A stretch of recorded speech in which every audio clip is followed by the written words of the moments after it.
Yeah, I would be interested in knowing if there is,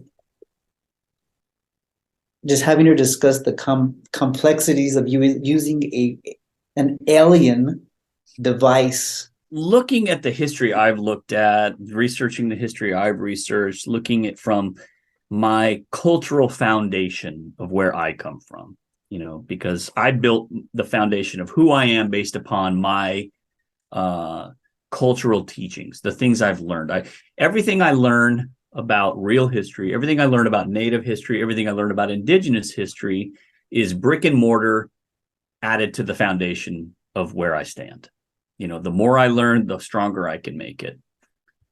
So, what a lot of people do, and what I've seen in my experience, is, and this is my experience, I always say I don't speak for everyone. This is my experience. What I have found for a large part of these equations is many times people who have that sense of entitledness or sense of like, well, I came here, I can do what I want. I usually find that there is zero foundation there, and it's based upon, kind of a highfalutin sense of who this person thinks they are, and a lot of these folks are not willing to listen to real history or things that someone else has learned.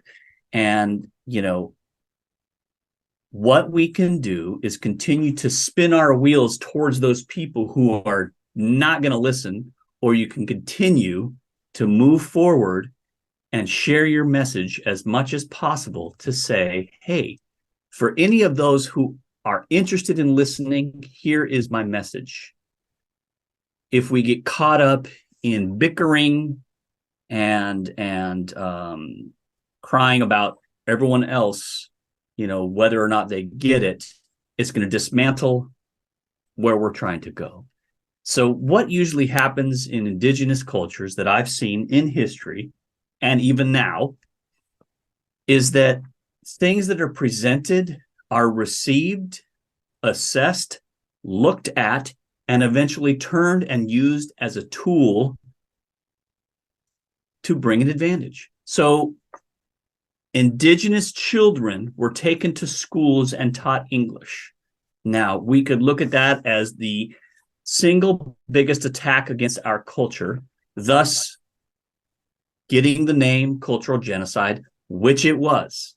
It absolutely was. But we took it, we received it, we assessed it, and now we use it as a tool to communicate with each other. So what happened is these tools meant to destroy us are now uplifting us. We didn't invent cameras, but I'm sure using one right now.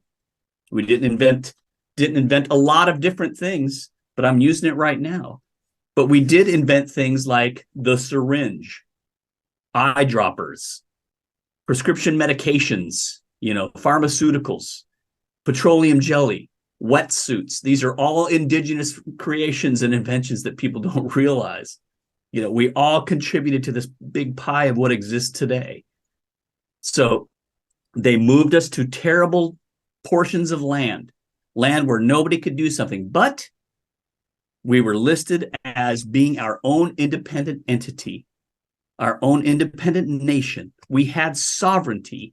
So we took that sovereignty, we looked at it, we assessed it, said, how can we use this as a tool? And went, you know what?